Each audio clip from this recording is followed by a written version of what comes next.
शुक्लां भरधरं विष्णुं शशिवर्णं चतुर्भुजं प्रसन्नवदनं ध्यायेत् सर्वविघ्नोपशान्तये। ॐ सहना भवतु सहनौ भुनक्तु सह वीर्यं करवावहै तेजस्विनावधीतमस्तु मा विद्विषावहै। ॐ शान्तिः शान्तिः शान्तिः। अगजानन पद्मार्कं गजाननमहर्निशम् अनेकदन्तं भक्तानाम् एकदन्तमुपास्महे। श्रीमहागणपतये नमः। गुरवे सर्वलोकानां विषजे भवरोगिणां निधये सर्वविद्यानां श्रीदक्षिणामूर्तये नमः। अस्मद्गुरुचरणारविन्दाभ्यां नमः। वसुदेवसुतं देवं कंसचाणूरमर्दनं देवकी परमानन्दं कृष्णं वन्दे जगद्गुरुं। ज्ञानानन्दमयं देवं निर्मलस्फटिकाकृतिम् आधारं सर्वविद्यानां श्रीहयग्रीवमुपास्महे। श्रीहयग्रीवमूर्तये नमः। सरस्वती नमस्तुभ्यं वरदे कामरूपिणि विद्यारम्भं करिष्यामि सिद्धिर्भवतु मे सदा। श्रीमहासरस्वत्यै नमः। उमाकोमलहस्ताब्जसम्भावितललाटकं हिरण्यकुण्डलं वन्दे कुमारं पुष्करस्रजं। வெற்றிவேல் முருகனுக்கு ஹரஹரோஹரா. லோகவீரியம் மகாபூஜ்யம் சர்வரக்ஷாகரம் விபும் பார்வதி ஹிருதயானந்தம் சாஸ்தாரம் பிரணமாம்யகம். சுவாமியே சரணமையப்ப.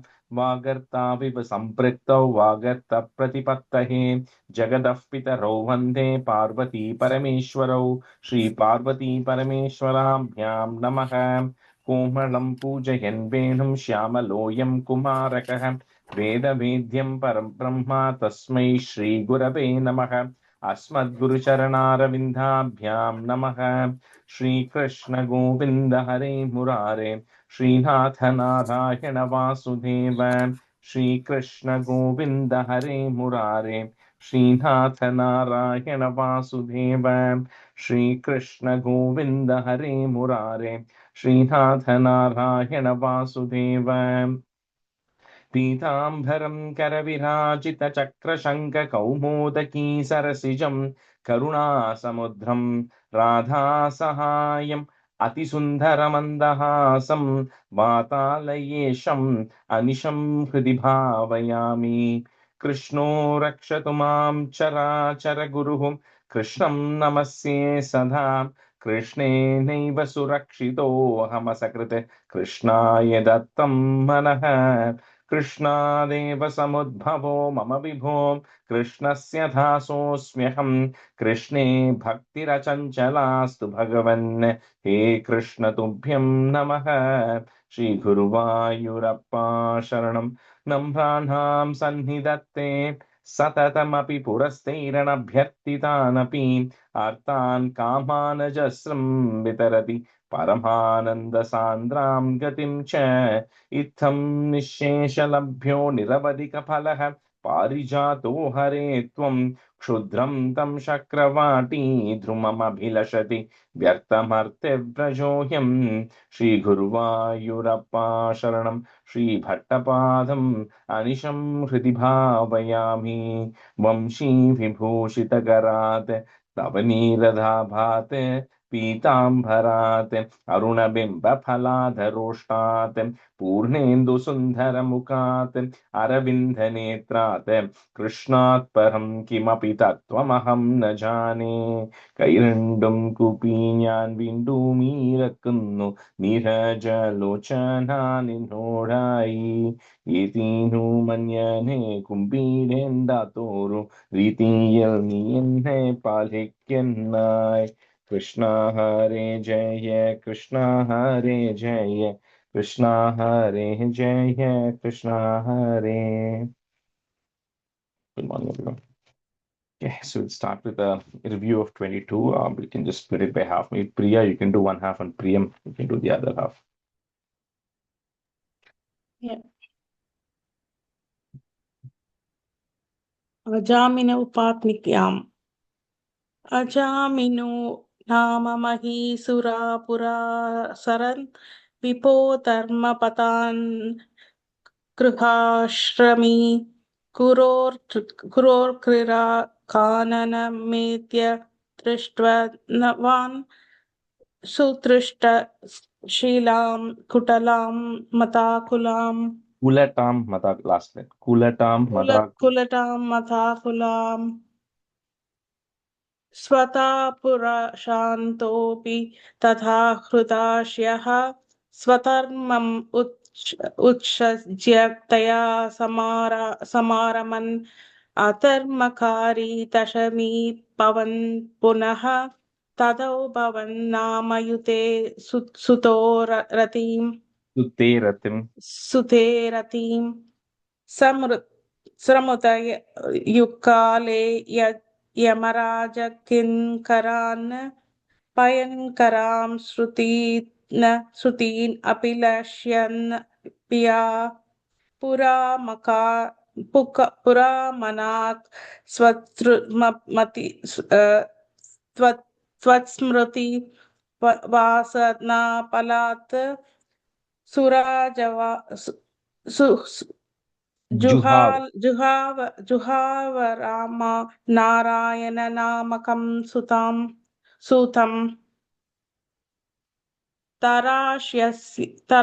तराश्यस्यापि Durashayasyapi. दुराशयस्यापि तथा त्वनिर्गत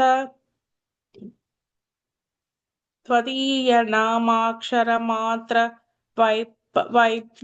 वैभवात् पुरोऽपि एति भवदीयपार्श्वताः चतुर्भुजाः पीतपटा मनोहराः So a couple of third line then. Purobhi petur. पेतुर् Purobhi petur. And then पेतुर् Bhavni yeah fourth line la chatur bujah and the visarga F sound will come. Chatur bujah pita pata and then पीतपटा change it to manoramaha. We just change the manohara to manoramaha.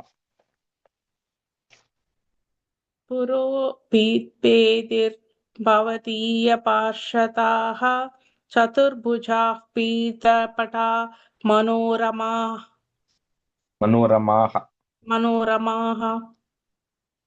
अमुज्य सम्भाष्य विकर्षते पटान्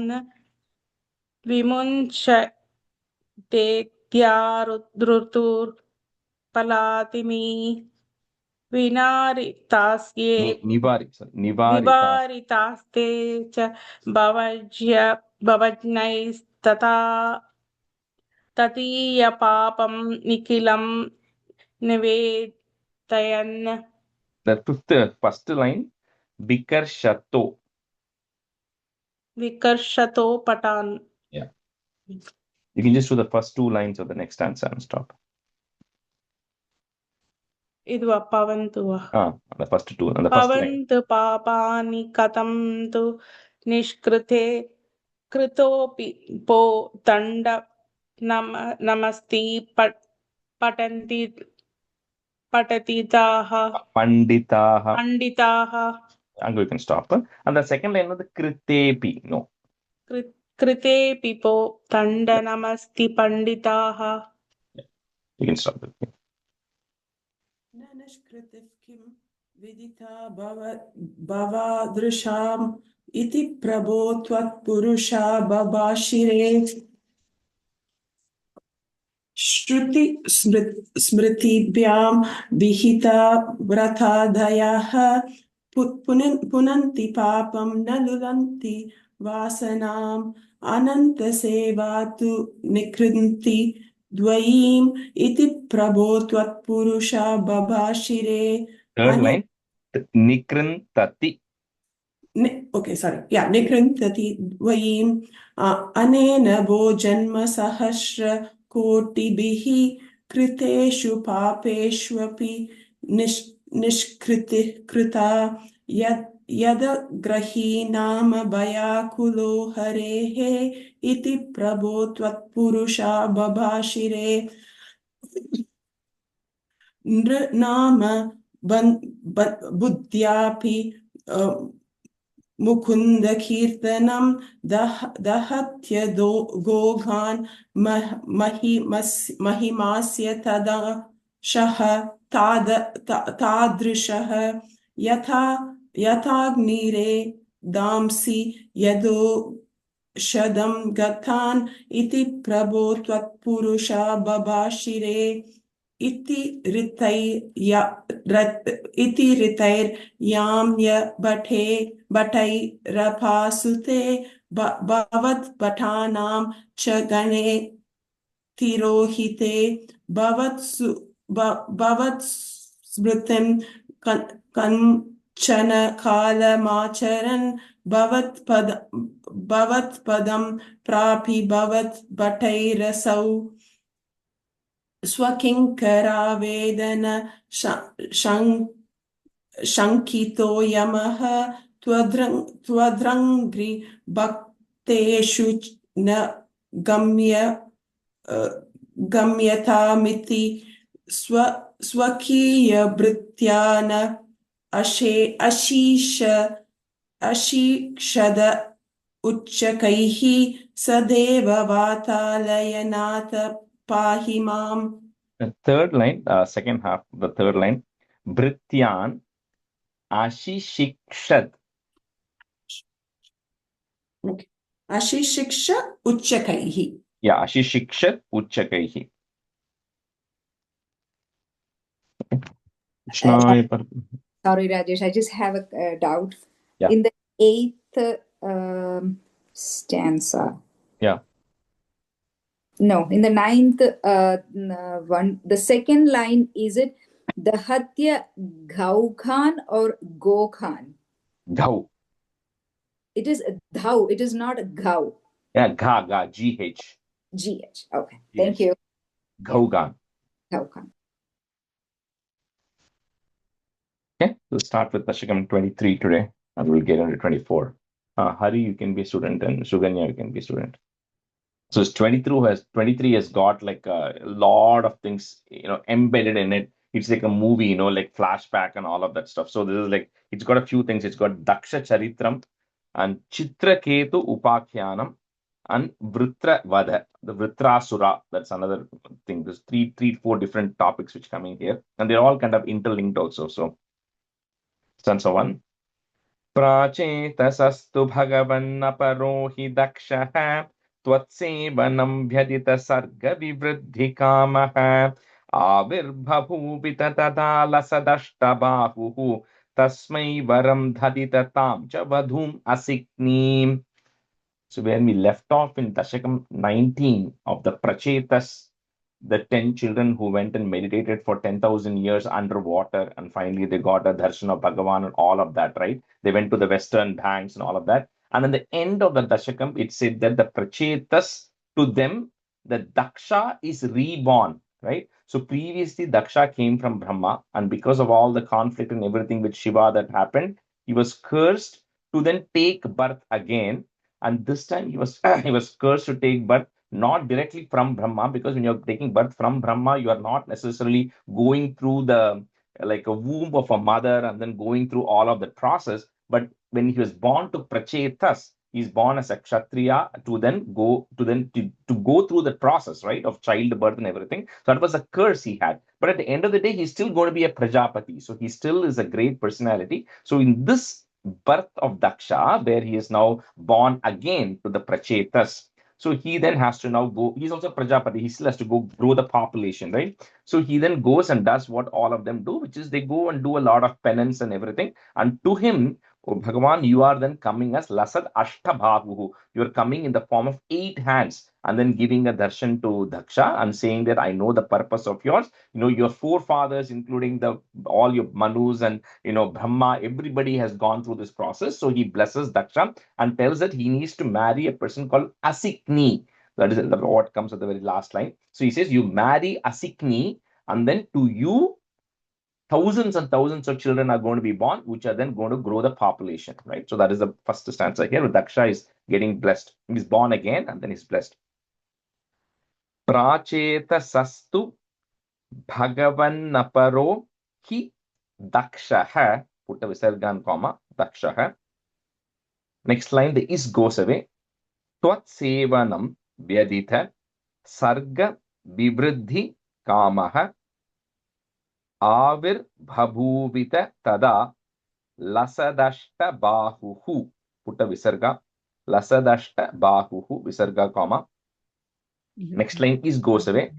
Tasmai varam dhadita tam cha vadhum asikneem. You can break it that ma. Vadhum asikneem. प्राचेतसस्तु भगवन्नपरो हि दक्षः त्वत्सेवनं व्यदितसर्गविवृद्धिकामः आविर्बभूवित तथा लसदष्टबाहुः तस्मै वरं ददिततां च वधूम् असिक्नीम्.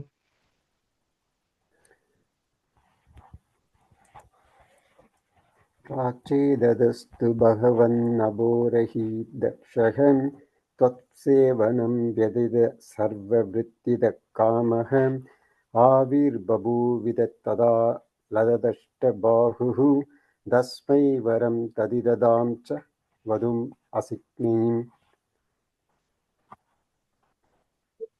प्राचेदस्तु भगवन्नबोरहि दक्षः त्वत्सेवनं व्यदित सर्ववृत्तिकामहं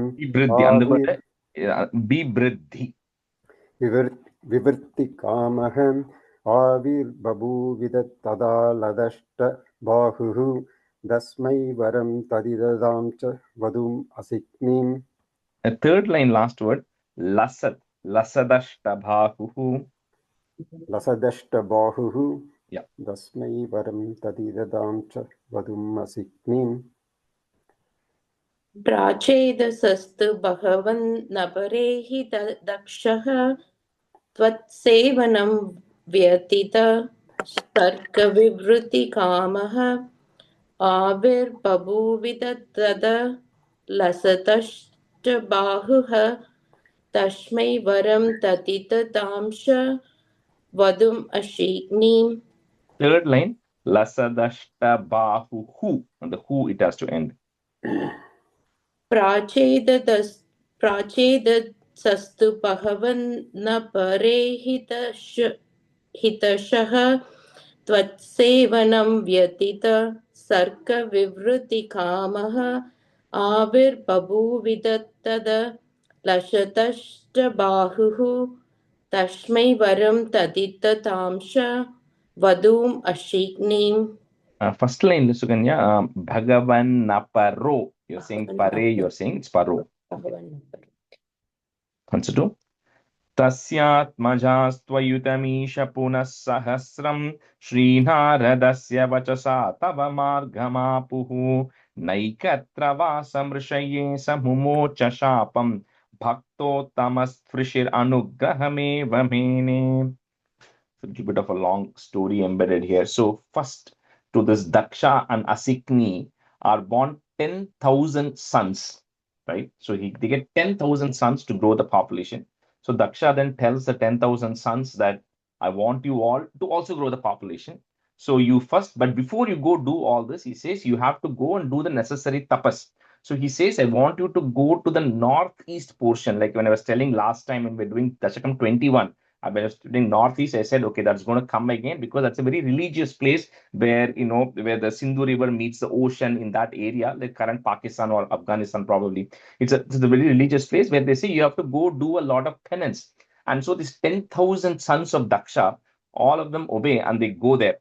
And there, the moment, and there's a place called Narayana Saras there. So they go, the moment you touch the waters itself, you get pious. So they go do severe penance there.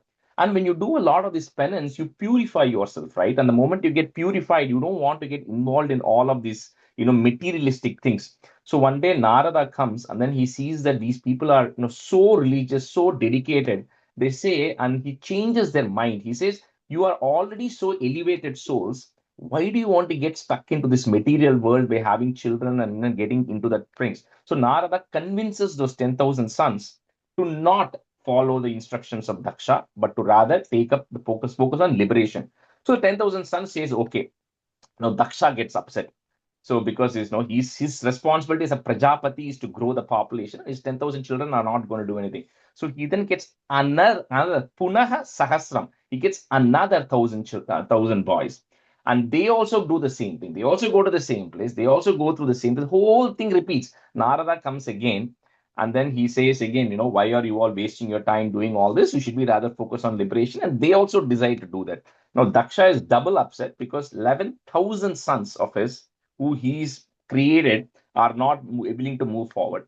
So Daksha then curses Narada, saying that, because Daksha, like Narada, is from the mind, Manasa Putra of Brahma. So he's also great power. But Daksha, like I said, even though he's born again, he still has the powers, right? So he's in cursing Narada, saying, you are preventing me from doing my job, right? And you keep, my sons keep doing this and you keep coming and interrupting. So he says, you are not going to have a house, Narada, right? You will not have a fixed house. You will have to keep roaming around the universe.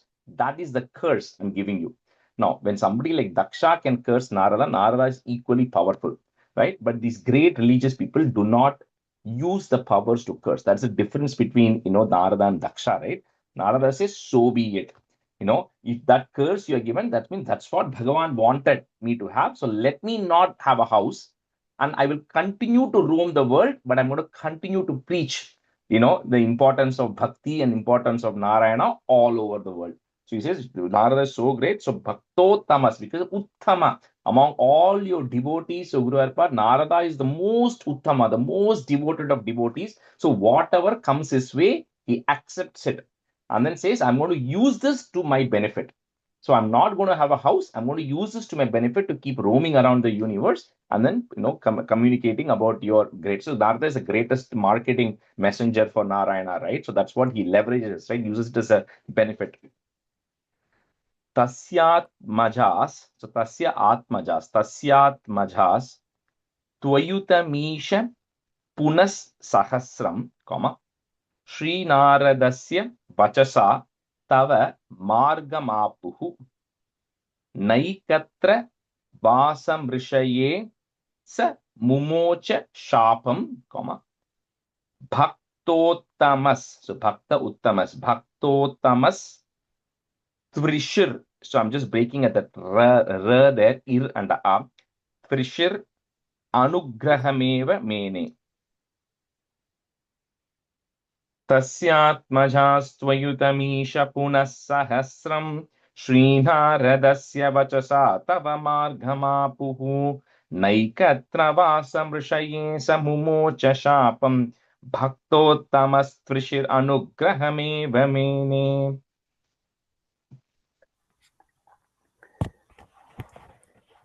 दस्यात्मजास्त्वयिदमीश पुनः सहस्रं श्रीनारदस्य वससा दवमार्गमाबुः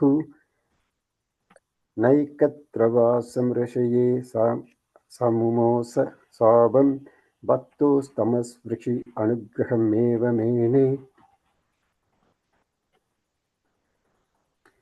दस्यात्मजास्त्वयिदमीश पुनः सहस्रं श्रीनारदस्य वससा दवमार्गमाबुः नैकत्र वासं पुरुषे सममोस साबं भक्तोस्तमस्पृशि अनुग्रहमेव मेने.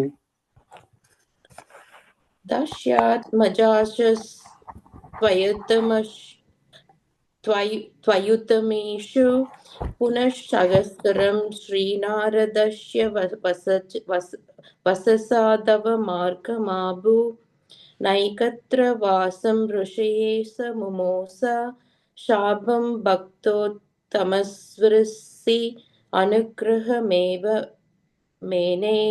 A second line, margamapuhu. And there's a visarga there. तस्यात्मजास्त्वयुत्तमोषि पुनः सहस्रं श्रीनारदशय वसचा तव मार्गमाबुः नैकत्र वासं ऋषये च मुमोस साबं भक्तोत्तमस्तुष्टि अनुग्रहमेव मेने. Something? Rajesh, the third line, Samocha Shapam or Samamocha Shapam? Sa mumocha shapam. Sir? Samrishaye sa mumocha Shapam. Mumocha. Oh, okay, thank you. Cha sound, Mumocha Shapam. Sanchatni. Shashtya tato duhitrabhisujatah kulaukhan dauhitra sunurata tasya sa vishwarupah त्वत्स्त्रोत्र वर्मितमजापयदिन्द्रमाजौ देवत्वदीय महिमा खलु सर्वजैत्रः. And there's a lot of, but Tripad just very quickly explains all these things. But if I say that, you won't understand it. So you have to kind of a little bit get into the meaning there. So because the 11,000 sons of Daksha, they could not move forward, he says the other way I can also grow the population is by having daughters and getting the daughters married to the Prajapatis, right? That's another way to grow the population. So he has 60 daughters he next gets. These 60 daughters, he then gets them married to Kashyapa Prajapati and Dharma Deva, and all of them, they get married. I think somebody asked sometime, oh, Daksha had 27 girls who gets married to the moon god. I don't know who asked it. But anyway, out of the 60, the 27 of them are getting married to Chandra Deva. So he gets married, the 60 of them get married to different people. Now, to this, Kashyapa, right, and Aditi is then born out of the daughters when it goes to Prajapati. So they all now have they all have children, right? So to the Kashyapa and Aditi is actually born a person called as Twasta, right? Now it's going to get a little complicated from here on because there are going to be like multiple layers of people. So this Daksha, Asikni, 60 daughters. One of the daughters 16 daughters get married to Kashyapa. 17 daughters get married to Kashyapa. One of the daughters of Daksha and Kashyapa is born a person called as Twasta. So this Twasta, because he's born to Aditi and Kashyapa, he's like a demigod status. Okay. This Twasta, what he does is he goes and marries the daughter of an Asura. The daughter, his name is Rachana. So this Twasta, who's a demigod, marries Rachana, who's an Asura. To these two are born two children. One of the person's name is Vishwarupa. So this Vishwarupa is very, very famous. We'll see why he's famous very soon. So that Vishwarupa now essentially is it says Dauhitra. So Dauhitra Sunu means, like in Vishnu Sahasram, it comes Vyasam Vasishta Naptaram. Naptaram means great grandson, but coming in the lineage of the son. So here Dauhitra Sunu means great grandson coming in the lineage of the daughter. Because Daksha's daughter got married and all these things, and Twasta to Rachana, Vishwarupa is born. So Vishwarupa is a great grandson of Daksha. Now, this Vishwarupa, and you all probably know this story, which is not here, but I'll tell you, where Indra one day refuses to respect Brihaspati, right? When Brihaspati was the Deva Guru, Indra refuses to respect him. So Brihaspati walks away. So when the Guru walks away, then Indra loses power. The gods lose power. So the Asuras get strong. So Indra goes and says, what do I do? He goes to Brahma and says, you have to help me out. Brahma says, I can't help because your main Guru has gone. But he says, however, go to Vishwarupa, the one who is born right now, great grandson, go to Vishwarupa because he has something called as Narayana Kavacham. That Narayana Kavacham that Vishwarupa has, you learn it from him. The moment you learn that Narayana Kavacham and then you chant it millions of times or whatever, you'll get extremely strong and powerful that nobody can defeat you. So here in the last line, it says Twadiyam, which ones I'm trying to say? Yeah. So Twatstotra, third line, it comes Twatstotra. So Guru Arpa, Indra learns your stotram of Narayana Kavacham from Vishwarupa, which makes him very strong, and then he's able to go defeat the Asuras, right? So the Narayana Kavacham, I'll teach you all at the end of this 100 Dashakams, we learn Narayana Kavacham. It comes in Srimad Bhagavatam in this context, right, where Indra is learning it, and it talks about like any other Kavacham, like Skanda Shashti Kavacham or Durga Kavacham, it is equally powerful. It's a shield to protect everything, and it even gives examples of how one of the great rishis, Kaushika, he chants it every day. Like, I mean, I say every day, I mean like millions of times he must have chanted it, to the extent that one day an aerial spaceship was flying and that got pulled into it because of his dead body, still had the power to pull a spaceship down, right? So then that person comes and Gandharva comes and says, why is it happening? Then he realized that this is the bones of that Kaushika. And this is going to talk more about Narayana Kavacham later. But anyway, so here Indra now finally is able to win over. That is the power of Vishwarupa, right? Who's there?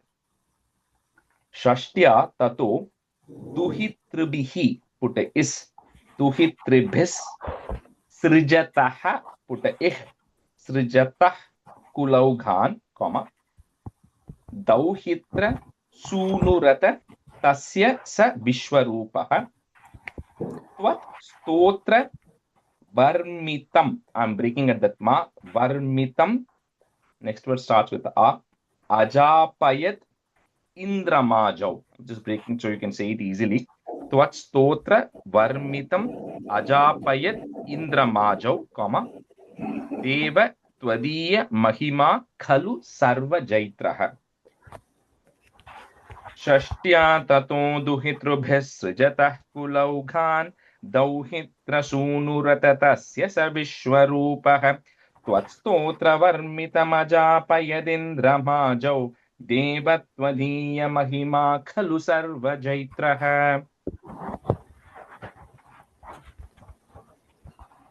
षष्ट्या तदोधित्रिपि सृजद कुलौकान् दौहित्रसूनृदस्य स विश्वरूपः दस्सोत्र वर्मिदमजाभय इन्द्रमाजौ देवेद्य महिमा खलु सर्वजैत्रः. देवत्वदीय, last line, देवत्वदीय महिमा खलु सर्वजैत्रः. षष्ट्या तदोहितृभिः सृजद कुलाघां दौहित्र सुनुरदस्य स विश्वरूपः दस्सोत्र वर्मिज अजाभय इन्द्रमाजौ देवत्वदीय महिमा खलु सर्वजैत्रः. षष्ट्या ततो दुहितृभिरुजतकुलघौघान्त दौहित्रशृणुरद तस्य च विश्वरूपः त्वत्स्तोत्रवर्मिद अजापय इन्द्रमाजौ देव त्वदीयमहिमा खलु सर्वजैत्रः.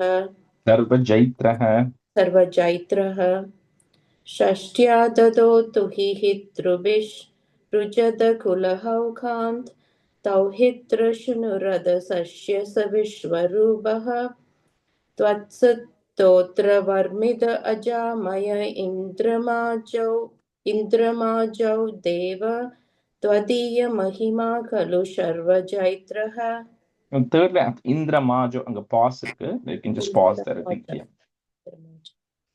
So and so forth. I'm just going to quickly type it here so you guys can keep track of this, because this will get into multiple layers very fast. Okay, I just put it in the chat so you at least know the sequence of the hierarchy there. And so forth. Prakshurasena vishahe kila chitraketuh putra grahi nrpatirangirasah prabhavat labdvaika putramata tatra hate sapatni sangaihi amuhyadavashastava mayayasau. So we're going to pause the story here. I'm going to come back. That's why I put it in the chat so you don't forget what we discussed. So parallelly, something else is happening, right? There was a king called Chitraketu who was ruling over almost most of the earth. That Chitraketu, he had all the luxuries, he had everything, he had, like those kings, he had several wives, but none of them had children. So it was something that was a big issue for him, that he's not able to get the children because all his wealth and his kingdom and everything, he doesn't know who it's going to go to, right? So he really is very upset about it. So at that time, the sage Angirasa, who is also one of the putras of Brahma, one of the Sapta Rishis, that Angirasa is coming to meet Chitraketu. He's coming for a different purpose, which we'll see later. But when he comes to meet Chitraketu, because Chitraketu was a king, was ruling over almost the entire earth. So Angirasa says, I see that you are very upset. Something, there must be some reason, because a great king like you, what are you upset about? So Chitraketu says, I have everything I can wish for, and I have all the regions, but I don't have any children.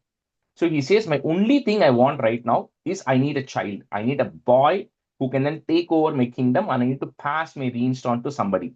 So here, this Angirasa is telling Chitraketu that there is this great person called as Twasta, who we saw earlier, who is the father of Vishwarupa. So Vishwarupa has learned Narayana Kavacham from Twasta. So he says this Twasta is a very great sage, He says, you go worship that Twasta. When you worship that Twasta, you will get a child. So this person goes, Chitraketu goes, worships Twasta, and then, he does homam and everything. And then to him and his wife, one son is born. To one of the wives, one son is born. Now, what happens is there are all the other wives, right? He has like, I don't know, thousands of wives. So if one wife gets one son, the other wives all get jealous right now because they feel like he's going to completely ignore him, which is what he does because he's got one son. So he spends most of his time with that son, and then with that particular wife, everybody gets upset. All these wives plot and kill that young baby. I don't know what age that baby was, maybe few years or few months, doesn't matter. I think at some years, at whatever the young age was, all of them plot and then they get rid of that baby child. That's what is here right now. Prak Shurasena Vishaye Kila Chitraketuhu, Putragrahi Nripatir Angirasa. If you want to break it, that Ra, Nripatir Angirasaha, put a F, Angirasa Prabhavat, Labdvaikam Putramata Tatra Hate Sapatni, put a long E and put a plus. Sapatni Sanghaihi. The R goes away, Visarga and comma. So you have to say the thing together because all the wives together, Sanghaihi means group. They all collected themselves together and then got rid of that baby. So Sapatni Sanghaihi, comma. The next word starts with the A. Amuhyadavashas Tava Maya Yaso. So he's fainting because after so many years he gets one child, and then even that child is killed by all his own wives itself. Somehow they plot and kill. Prakshurasena Vishaye Kila Chitraketuhu Putragrahi Nrpatirangirasah Prabhavat Labdvaika Putramata Tatra Hate Sapatni Sanghaihi Amuhyadavashastava Mayayaso. प्राक्सूरसेन विषये किल चित्रकेतुः पुत्रग्रही निर्बधिरङ्गिरसप्रभावात् लब्ध्वैह पुत्रमददत्र हदे सपत्नीसङ्गैः अमुक्यदवदस्दव माययासौ. And the last line, the way you can break it is Amuhyat Avashas. That is there. You can put the it and the a there. So Amuhyat Avashas Tava Mayayaso. अमुक्य अवसस्दव माययासौ. Yeah.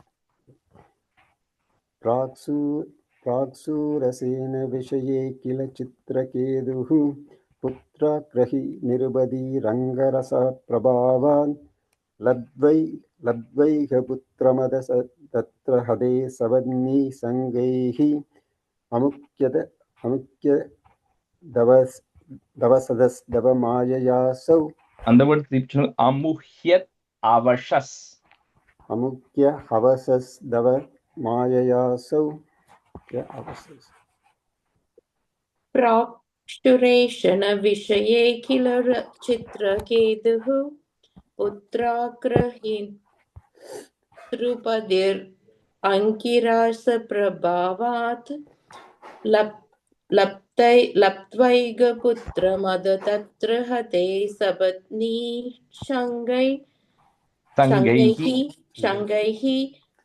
अमुह्यत् अवशस्तवमाययाशौ. प्राक्शूरशेन विषये किल चित्रकेतुः पुत्राग्रशूनुरुपदिर् Sorry, something is Putragrahi Nripatir. Okay, Putragrahi Nirpadir Angirasha Prabhavat Labatvaiga Putra Mada Tatreshate Sabatni Shankaihi Amuhyat Avashash Tavamaya Yashav. Third line, Labdvaika. Labdvaika. That's a point. Tam naradastu samamangirasa dayaluhu samprapya tavadupadarshya sutasya jivam kasyasmi putra iti tasya gira vimoham tyaktva tvadarchana vidhau nripatim nyayungta. It's very powerful stanza here in terms of the meaning there. So this king, the Chitraketu, he's so disappointed, right? He's lamenting, because he's had, after all these wives, he finally got one son and his own family has killed that son. So he's about to give up his life. Now, he's going to be a great personality, right? So his life cannot be just taken away like that. So when he's about to, he's lamenting and about to kill himself. So at that time, two people approach him, right? They are actually Narada and Angirasa, the same sage Angiras approach him, but they appear, disguised. So they come and say, like, why are you lamenting so much? So he says, what do you mean? Like, my son is lying dead in front of me right now. The son is still dead. The dead body is still there. So, so these people ask, but what relationship do you have with the dead body right now? And what relationship does the dead body have with you right now? So they kind of ask him these questions, saying, like this person cannot talk, this person, cannot walk, he cannot do anything. You say you're related as father and son, but do you really think you have a relationship with the dead body which is lying there? And so this person Chitraketu he thinks, okay, these people are not ordinary people, right? So he then says, okay, you must be somebody great to even ask these kind of questions. So then they reveal themselves and says, we are Narada and Angiras, and says, let me tell you why you are at fault. And with this yogic power, see, once a body is dead, nobody can bring life back into it. Okay, nobody.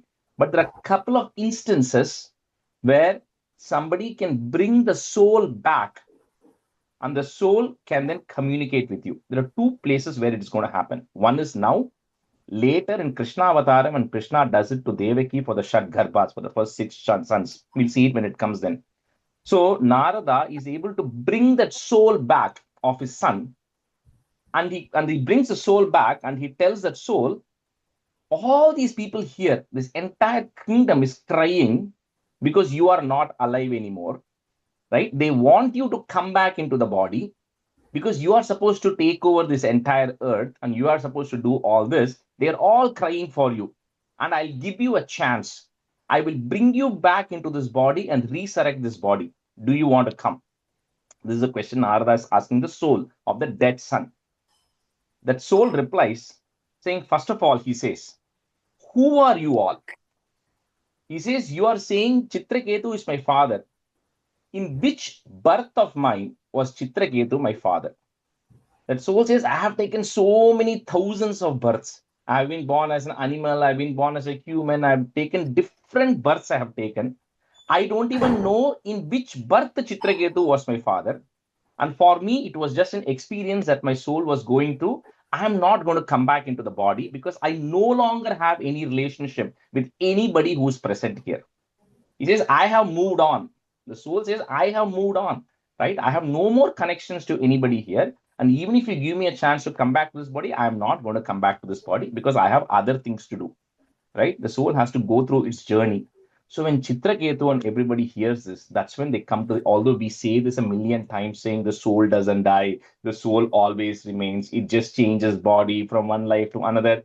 It doesn't hit any of us till a situation like this Chitraketu happens where the soul is self telling him, saying that I don't even know which father of mine you are, right? Which Janmam you are my father. So when that soul talks like this, then Chitraketu comes to realization, then the truth hits him, right? Saying that all these, the souls are just there to experience various bodies. The moment they die, the soul just moves on. We keep thinking about relationships, and even if the relationship comes back, I don't think we'll accept them, right? If they come back into the body, that's a different issue. But these souls don't no longer have that, right? So that's the lesson he's learning. So he's saying that give up that delusion that you are still attached to that son of yours because he's no longer your son, right? And the son doesn't even think of you as his father anymore. So that's a lesson which Chitraketu and everybody there comes to a realization.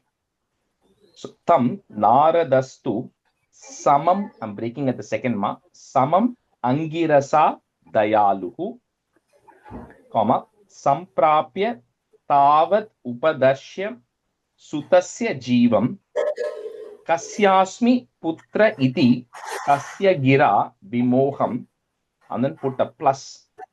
So those two lines we're going to do it together. Vimoham tyaktva tvadarchana vidhau nripatim nyayungta. Tam naradastu samamangirasadhayaluhu samprapya tavadupadarshya sutasya jivam kasyasmi putra iti tasya gira vimoham tyaktva tvadarchana vidhau nripatim nyayungta.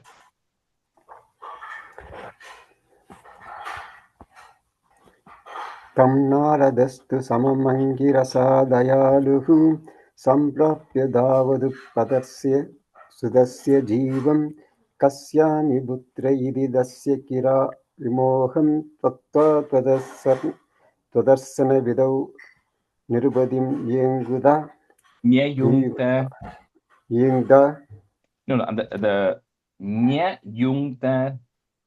न्यूयिङ्द Nya, N-Y-A. Na- Nyayungta. नायिङ्द Yeah.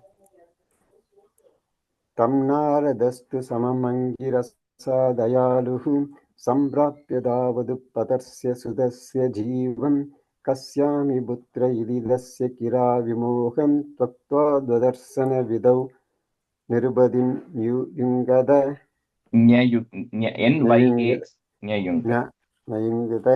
And third line, first word, kasyasmi is sound. कस्यास्मि Yeah. तं नारदस्तु समम् अङ्गिराशदयालुः सम्प्राप्य धावदुपदर्श्य सुदस्य जीवं कस्यास्मि पुत्र इति दस्य किरा विमोहं त्यक्तावद्वदर्शविदौ निरुपितं न्यायुङ्क्त. The fourth line, tvadarchana vidhau. Okay.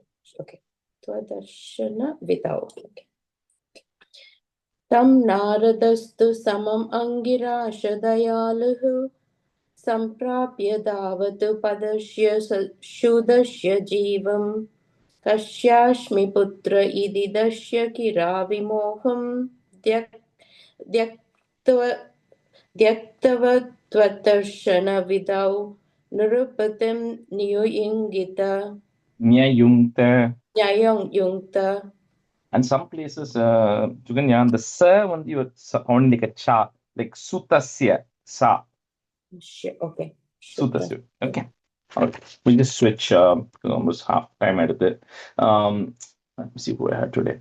Sudha, you can be a student, and Sita Lakshmi, you can be a student. Stanza 6. Stotram cha mantramapi narhadatonta labdhva tosha yashesha vapusho nanute tapasyan vidyadharadipatitam sahi saptaratre labdhvapya kunthamatiranvapajat bhavantam. So when he comes to the realization, now he's like, okay, because that's the ultimate truth. You have to realize it, right? Saying that you are there in this body only temporarily and the true purpose of the soul. So then Narada says, okay, I will help you out. That's why they have to come and prevent, because the Chitraketu is going to become a very great personality later. So Narada says, I'm going to help you. He says, in 7 days, I can get you a darshan of Bhagavan, right? All it takes is 7 days. And he says, I'm going to teach you a special mantram. Says you say that mantram non-stop for 7 days, and then you will get the power, right? So he then teaches him a mantram for 7 days, which is primarily to focus on Adishesha. It's not focused on Narayana, but it's an extension of Narayana, Adishesha. So Chitraketu continuously, he fasts for 7 days and only chants that mantram continuously for 7 days. And when he gets it, he then gets enough power, because like we spoke about the various upper conscious worlds, right? So one of the worlds is called Vidyadharas. They all have special powers, additional more powers than whoever is in the Bhuloka. So he gets more powers that he can even become the head of the Vidyadhara in 7 days. So that's all he does. 7 days of continuous non-stop meditation on Adishesha with the mantram that Narada says. And then suddenly he's getting more power, and then he becomes the head of the Vidyadharas. That's the amount of power he has. But he continues. But even though he gets that power, he doesn't stop, right? He continues to worship.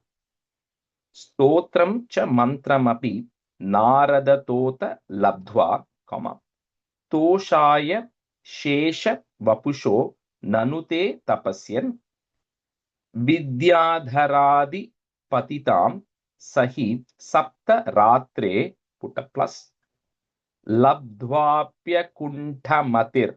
You have to say that until Labdhvapya Kunta. Next word I'm breaking at that Ra. Matir Anva Bhajat Bhavantam. So that will be halfway point.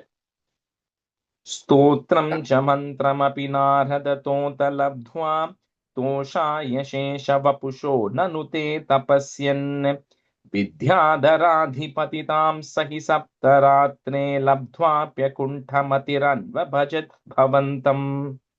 Rajesh, one question.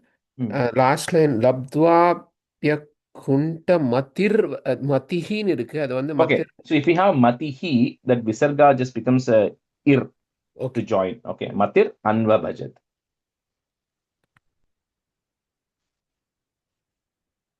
Rajeshji, and the last two words on the fourth line, Anva Bhajat Bhavantam. Yeah, Anva Bhajat Bhavantam. Anva Bhajat Bhavantam. Thank you. Yeah. Sudha, go ahead.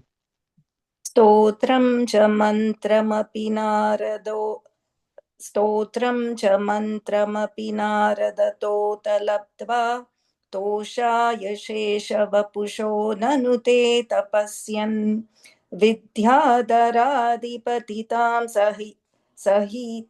सहि सप्तरात्रे लब्ध्वाप्युकण्ठमतिरन्ब लब्ध्वाप्युकण्ठमतिरभन् no, can you tell that? Labdvapyakuntha. Yeah, the rest of it.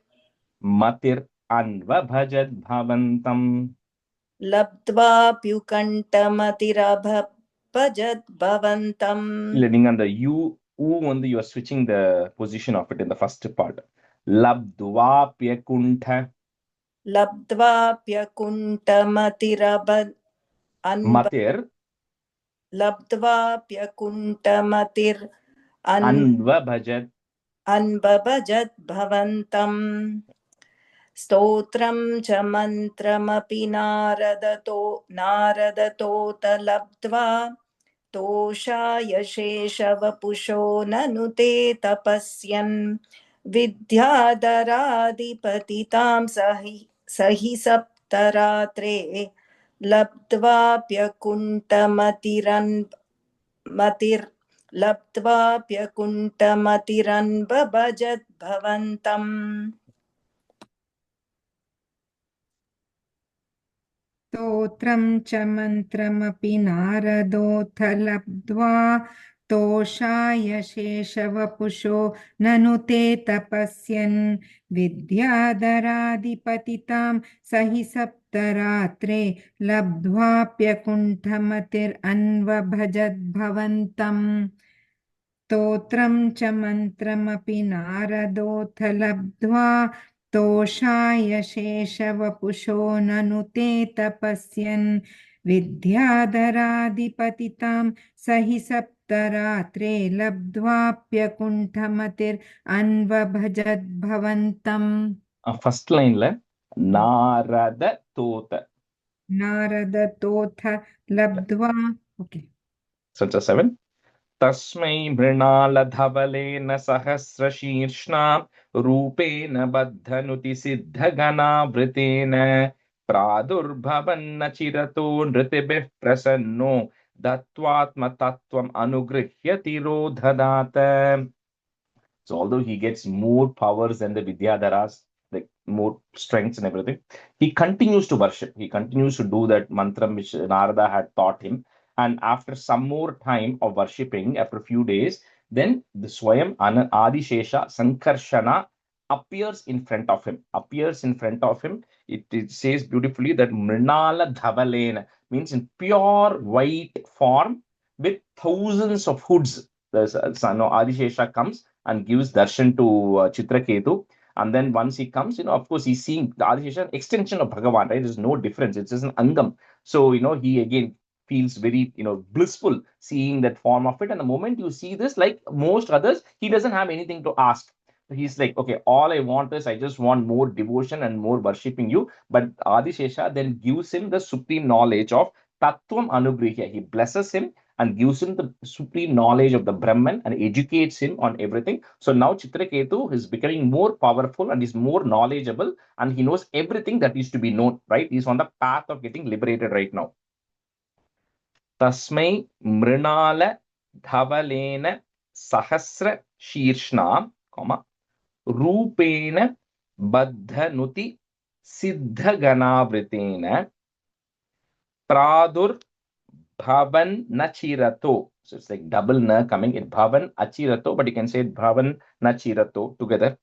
Pradur Bhavan Nachirato Nutibihi, put a F, Nutibif Prasanno, Dattvatma, that word is together. Dattvatma Tattvam Anugrihya, breaking at that ma if you want. Tattvam Anugrihya Tirodhadata.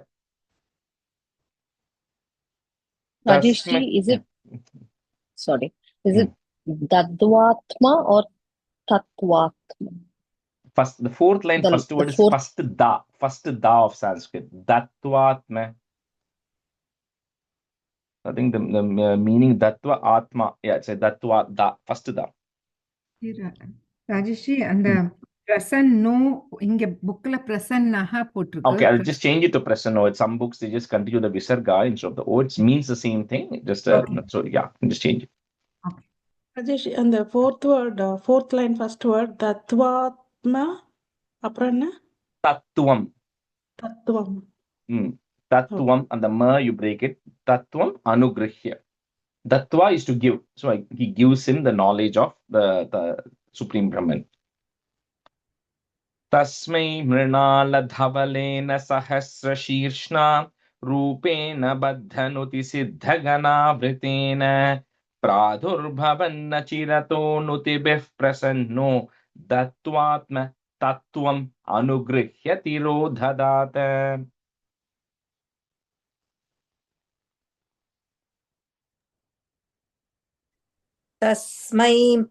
तस्मै मृणालधवलेन सहस्रशीर्ष्णा रूपेण बद्धनुति सिद्धगणावृतेन प्रादुर्भवन्न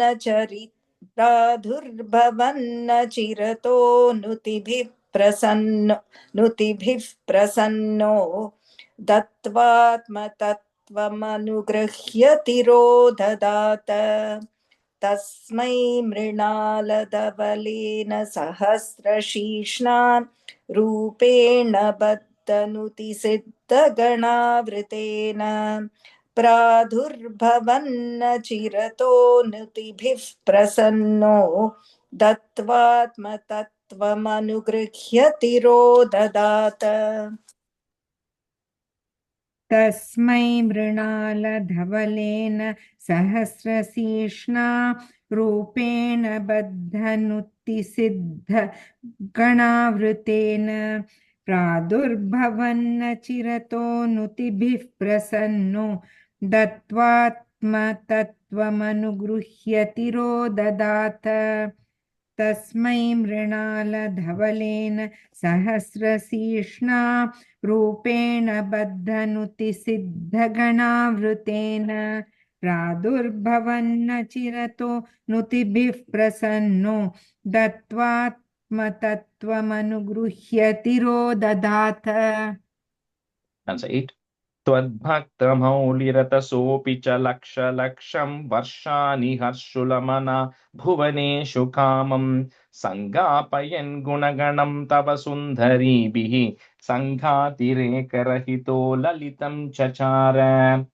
So like many of these people, like we said, the moment you get you go up in powers, like like the Ashta Siddhi, like we said, he's not quite reached the Ashta Siddhi stage, but he's still powerful enough that he can go anywhere he wants across the various worlds, right? So he's got enough powers right now, and he's so that's what he does, right? In Laksham, he's living for several hundreds and thousands of years, 100,000 or whatever, large number of years, right? He's able to control his life. He goes across the various planets and he's extremely powerful. He has all the knowledge, right?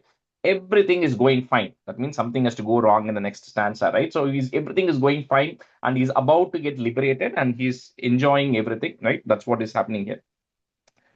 Tvat bhakta maulirata, which means among your devotees, he was a gem, he was a jewel among your devotees, which means he's one of the greatest of your devotees because he was blessed by Sankarshana and then he continues to do all the meditation and everything. So Tvad Bhakta Maulirata Sopicha Laksha Laksham, put a plus, Parshani Harshulamana Bhuvaneshu Kamam. So those two lines together. Sangapayan Gunaganam Tava Sundaribihi, comma, Sangatireka Rahito Lalitam Chachara. So even though he has access to everything, so Bhuvaneshu is going across all the worlds, he has access to everything that is there, but his mind doesn't get attached to it, right? He remains focused on what he's supposed to be doing, but he has the powers.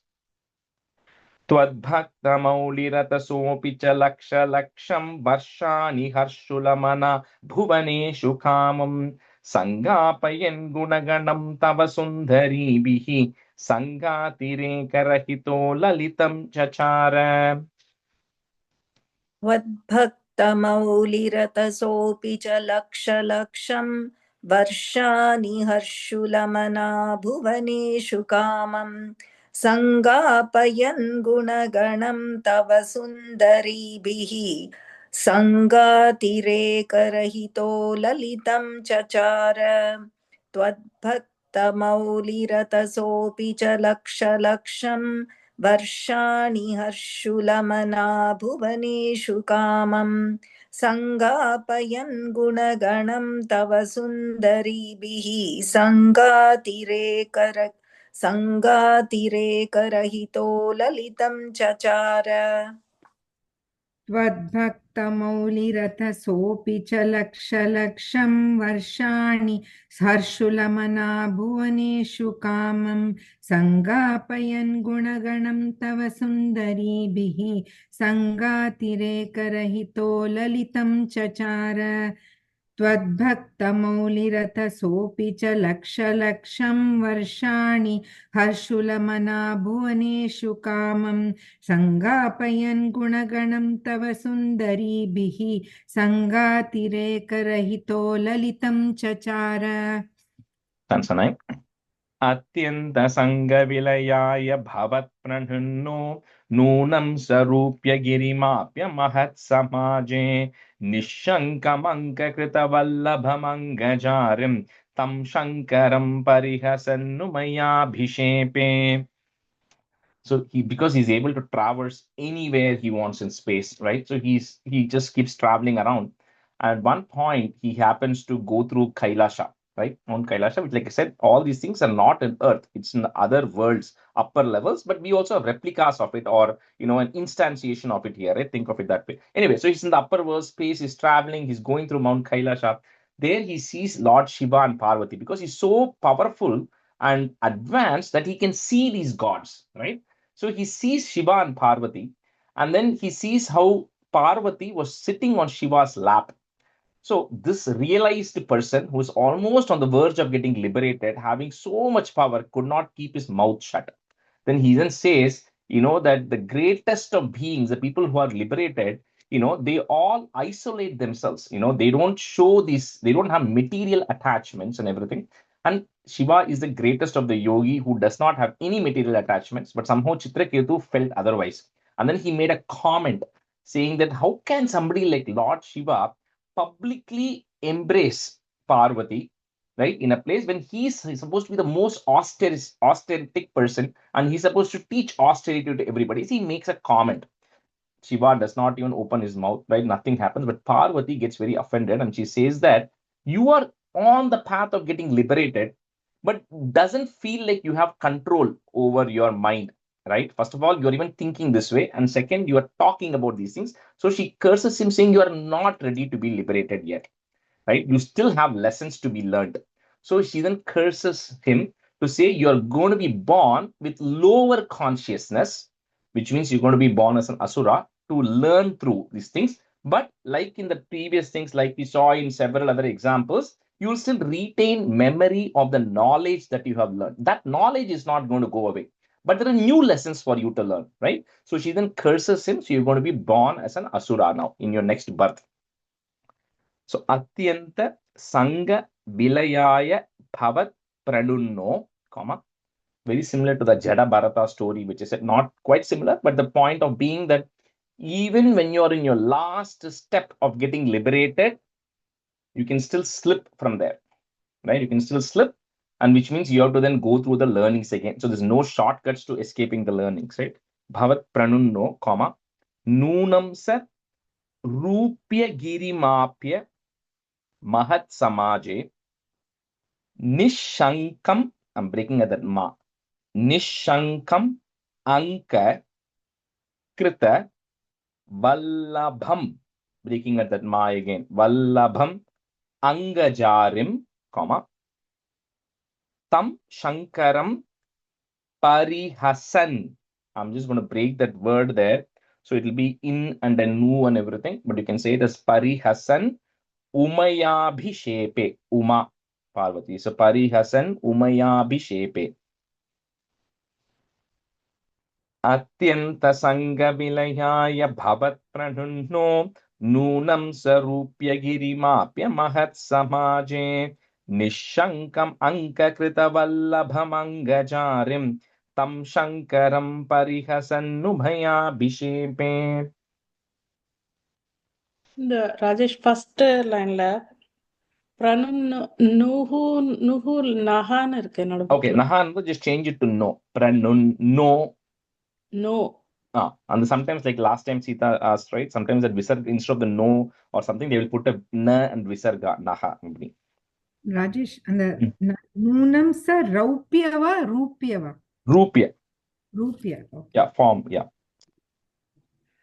Rajesh, one more question. Third line, in the split over what Nishankam Anka Krita. Anka Krita Vallabham Angajarim. Oh, Vallabham Angajarim. Okay.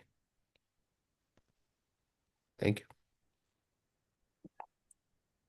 अत्यन्तसङ्गविलयाय भवत्प्रणुन्नो नूनं सरोप्य गिरिमाप्य महत्समाजे निःशङ्कमङ्ककृतवल्लभमङ्गजारिं तं शङ्करं परिहसन्नुमयाभिषेपे अत्यन्तसङ्गविलयाय भवत्प्रणुन्नो नूनं सरोप्य गिरिमाप्य महत्समाजे निःशङ्कमङ्ककृतवल्लभमङ्गजारिं तं शङ्करं परिहसन्नुमयाभिषेपे.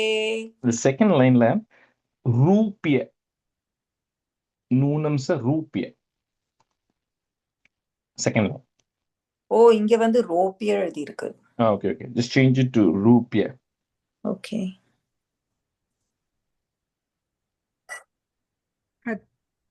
Polama? Yeah.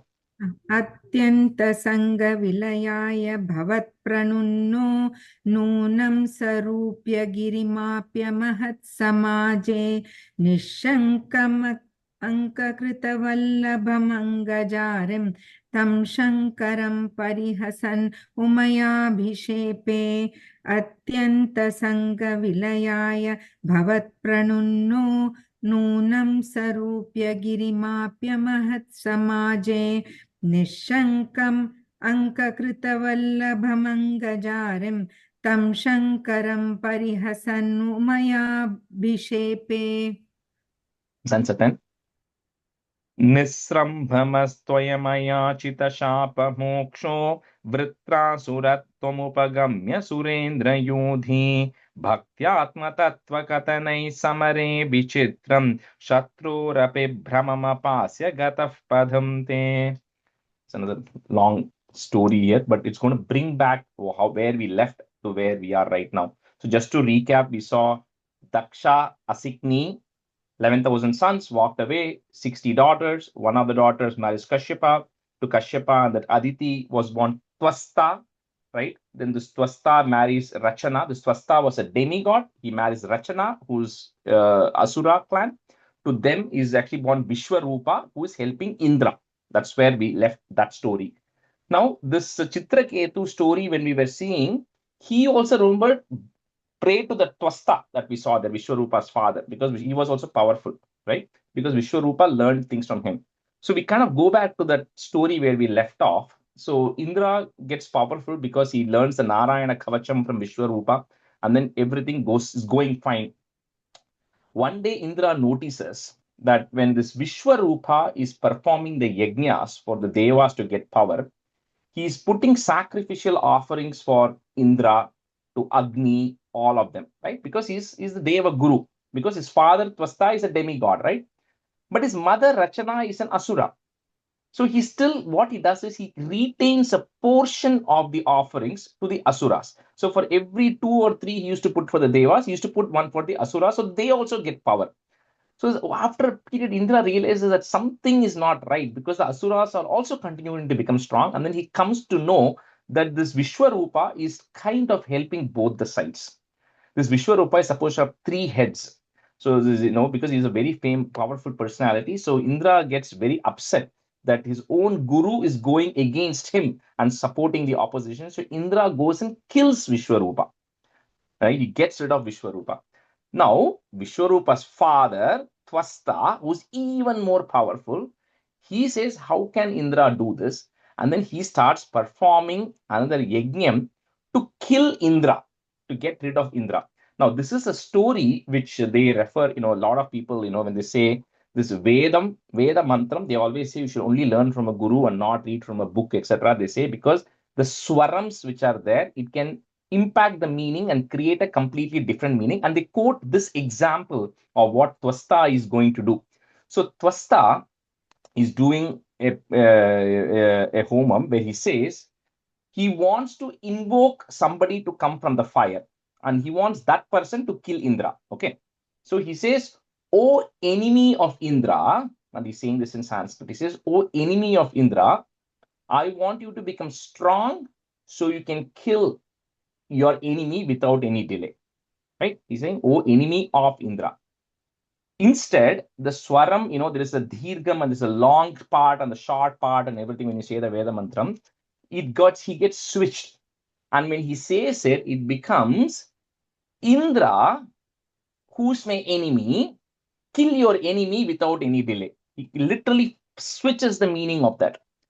Okay, because instead of doing the dhirgam, the long swaram, he does a short, which means enemy of Indra becomes Indra, your enemy. He kind of just switches that prepositions there, right? Out of this homam comes a strong Asura.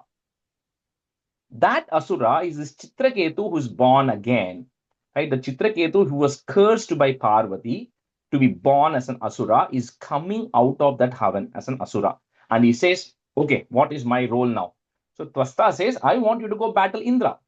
Right? So he goes to fight with Indra, but remember, he cannot win against Indra because all the powers have gone to Indra. But he's very, very powerful Asura too. So Indra is fighting with him. At some point, Chitraketu starts giving knowledge to Indra because remember, he's still very knowledgeable, right? He has gotten information directly from Sankarshana. So Indra is like, this person is so knowledgeable, I cannot fight with this person, right? But that person wants to kill me, so I still have to fight. But there's no way I can actually go and fight against this person who's so knowledgeable, who's giving me jnana, right? So then Indra doesn't know what to do. See, he goes to Brahma again, and then they tell him, okay, don't worry. Dadichi, who is there, who has also chanted this Narayana Kavacham several thousands times, his bone is extremely powerful because of this constant chanting of Narayana Kavacham. He says, you go ask for a bone out of Dadichi's body. Out of that bone, you create a weapon, which becomes the Vajra that Indra has. With that, you will be able to go kill this Vritrasura. So that Asura who's coming, Chitraketu who's coming out of the thing is called as Vritrasura. Vritra Asura, that's his name. So that is, I think, very commonly explained about the greatness of him. So anyway, so Indra gets that thing from Dadichi, he makes the weapon is made, and then Indra then gets rid of this Vritrasura, who eventually attains liberation because he was almost on the path of it. He just slipped, so he was born as an Asura and all that. Anyway, that's how the story eventually, the whole thing comes to an end of Chitraketu becoming Vritrasura, getting liberated, and then all the things that are going on with the visual. Again, it just talks about the power and the strength of Narayana Kavacham, right? One, it got Indra back on track, and then even Twasta, and then later on with the Richi's bones as well. So Nisambhramas Twayam Ayachita, I'm breaking at that ma. Twayam Ayachita Shapa Moksho, comma, Vritrasura Twamupagamya Surendra Yodhi, comma, Bhaktyatma Tattva Katanaihi, put is Katanais Samare Vichitram, comma, Shatrorapi Brahmamapasya Gataha, put F Gataf Padamte. Sorry, Rajesh, third line, three solunga. Yeah. Bhaktyatma Tattva Katanaihi, put is Katanais Samare Vichitram. Nisambhramastvayamayachita Vritrasuratvamupagamya Surendra Yodhi Bhaktyatma Tattva Katanai Samare Vichitram Shatrorapi Brahmamapasya Gataf Padamte.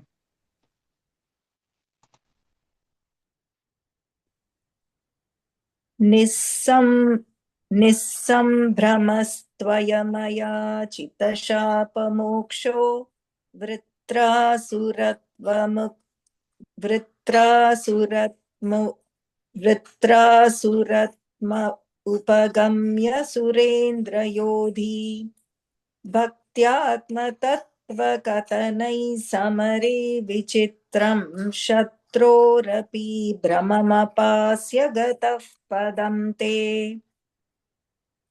Nisambhramastvayam त्वयमयाचितशापमोक्षो वृत्रासुरत्वमुपगम्य सुरेन्द्रयोधी भक्त्यात्मतत्त्वकथनैः समरे विचित्रं शत्रोरपि भ्रममपास्य गतः पदं ते निस्सम्भ्रमस्त्वयम् अयाचितशापमोक्षो वृत्रासुरत्वमुपगम्य सुरेन्द्रयोधी भक्त्यात्मतत्त्वकथनैः समरे विचित्रं शत्रोरपि भ्रममपास्य गतः पदन्ते निस्सम्भ्रमस्त्वयमयाचितशापमोक्षो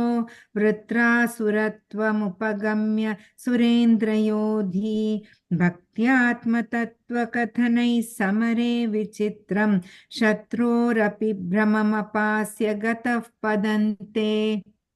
That's 11. त्वत्सेवनेन दितिरिन्द्रवधोद्यतापि तान् प्रत्युतेन्द्र सुहृदो मरुतोऽभिलेभे दुष्टाशयेऽपि शुभदैव भवन्निषेवा तत्तादृशस्त्वमवमां पवनालयेश. I won't get into too much of the details. Another big story about the Maruts. So Diti, like who from whom Hiranyaksha and Hiranyakashipu came, Kashipa's wife, she was getting worried because Hiranyaksha was dead. We saw Varaha Avataram. Hiranyakashipu is also gone, according to the position of the story, but we're going to see that later. So because then she wonders, how is this? Indra is always getting power. So she wanted somebody to get rid of Indra, but however, it goes in the opposite way, and to her are born 49 babies called as the Maruts, who are very great devotees. So not much is mentioned about them in this, but it just talks about how, although she wanted the son or the sons to be destroying Indra, but because during her pregnancy, she was praying to Bhagavan, it ended up being a positive one, that she had the 49 Maruts who ended up being much very famous and very devoted. With this Dasakam comes to an end. Guru Ayyappa, please eradicate my ailments. Twatsevanena Ditirindra वदोध्यतापि तान् प्रत्युतेन्द्र सुहृदो मरुतोभिलेभे दुष्टाशयेऽपि शुभदैव भवन् निषेवा तत्तादृशस्त्वमव मां पवनालयेश त्वत्सेवनेन दितिरिन्द्रवधोध्यतापि तान् प्रत्युतेन्द्रसुहृदो मरुतोभिलेभे दुष्टाशयेऽपि शुभदैव भवन्निषेवा तत्तादृशस्त्वमव मां पवनालयेश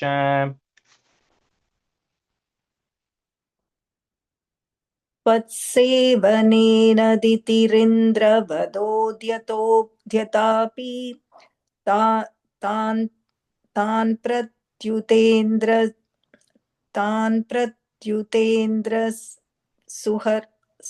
सुहृदो मरुतो बिलेभे तान् प्रत्युतेन्द्र सुहृदो मरुतो बिलेभे दुष्टाशयेऽपि शुभदैव भवन्निषेवा तत्तादृशस्तवमव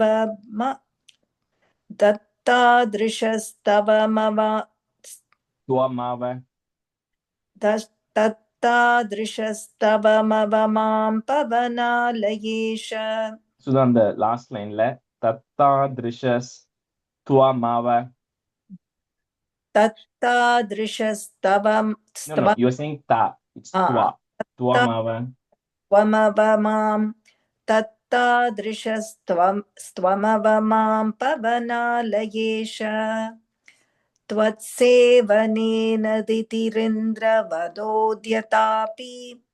Tan pratyutendra suhardo maruto bilebe. दुष्टाशयेऽपि शुभदैव भवन्निषेवा तत्तादृशस्त्वमव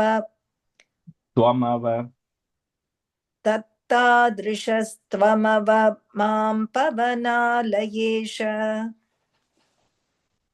त्वत्सेवनेन दितिरिन्द्रवदोद्यतापि तान् प्रत्युतेन्द्र सुहृदो मरुतोभिलेभे दुष्टाशयेऽपि शुभदैव भवन्निषेवा तत्तादृशस्त्वमव मां पवनालयेश त्वत्सेवनेन दितिरिन्द्रवदोद्यतापि तान् प्रत्युतेन्द्र सुहृदो मरुतोभिलेभे दुष्टाशयेऽपि शुभदैव भवन्निषेवा तत्तादृशस्त्वमव मां पवनालयेश. Shri Krishnaya Parabrahmane Namaha. Don't have much time to start 24, but we will do one or two stanzas maybe. I'll tell the meaning in the next class. So 24 is Prahlada Charita Varnanam. So story of Prahlada. Hiranyakshe Potri Pravara Vapusha Deva Bhavata, Hate, then a comma there after Hate, Shoka Krodha Glapita Dhritiretasya Sahajaha Hiranya Prarambaha, put a Prarambah Kashipuhu, so the R goes away, put a Visarga on comma, Kashipuhu, next word starts with the A, Amararati Sadasi, Pratignyam Atene, Tava Kila Vadhartam Madhuripo. This will follow the 4-liner tune. So 24 and 25 will be little hard. 25 will be very hard. 24 will be little hard. Rajesh, sorry, second line la ஏதோ ஒரு word இங்க miss ஆற மாதிரி இருக்கு எனக்கு. ஹதே Shoka Shoka Krodha Glapita Dhritiretasya.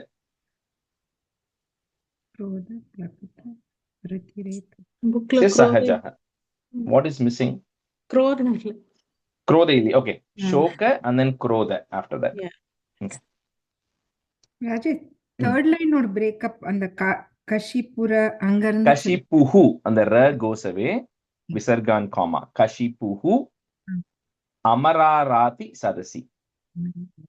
Okay, and anga comma va? After the end, Amararati Sadasi, comma. Pratignamatene, comma. Tavakila Vadhartam Madhuripo. Hiranyakshe potre pravara vapusha deva bhavata hate shoka krodha dhlapita dhritire tasya sahajah hiranya prarambah kashipuhu amarharati sadasi pratignamatene tava kila vadhartam madhuripo.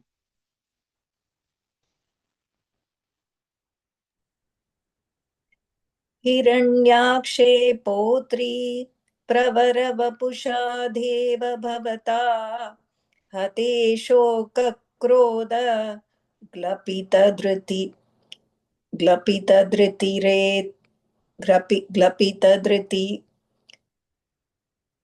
Dhritire tasya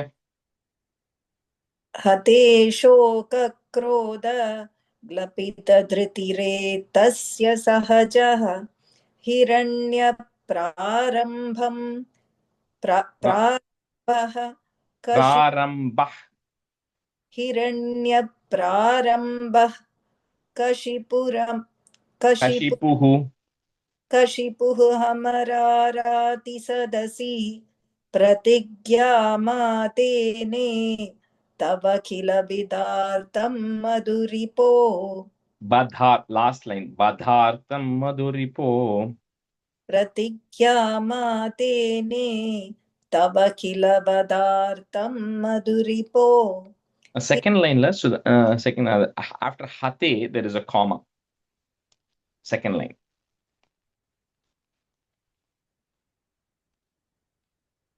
Oh. हिरण्याक्षे पौत्री प्रवरवपुषा देव भवता हते शोकक्रोध ग्लपितधृतिरेतस्य सहजः हिरण्यप्रारम्भः कशिपुरमराराति Langa. Hiranya prarambah kashipuhu. Remove that ra. कशिपुः हिरण्यप्रारम्भः कशिपुः अमराराति सदसि प्रतिज्ञामातेने तव किल वदार्तं मधुरिपो.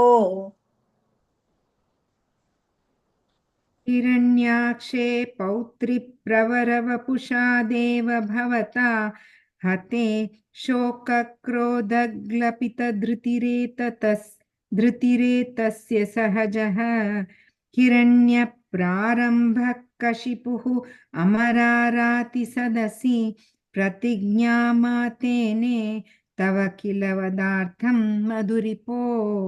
Chita, the first line la potri use. In the pauni ketadu po. हिरण्याक्षे पौत्री प्रवरवपुषा देव भवता हते शोकक्रोधग्लपितधृतिरेतस्य सहजः हिरण्यप्रारम्भः कशिपुः अमराराति सदसि प्रतिज्ञामातेने तव किल वदार्थं मधुरिपो. Stop here. There's no time today. Shri Krishnaya Parabrahmane Namaha. Sandhanandhavabodhatmakamanupamitam kaladeshavaribhyam nirmuktam nityamuktam nigamashatasahasrena nirbhasyamanam aspashtam drishtamatre punarurupurushartatmakam brahmatattvam tattavadbhati sakshat gurupavanapure hanta bhagyam jananam kahena vacha manasendriyerva बुद्ध्यात्मना वा प्रकृते स्वभावात् करोमि यत् सकलं परस्मै नारायणायेति समर्पयामि. Thank you everyone. Thank you, Thank you, Rajesh. Thank you. Bye everyone. Bye.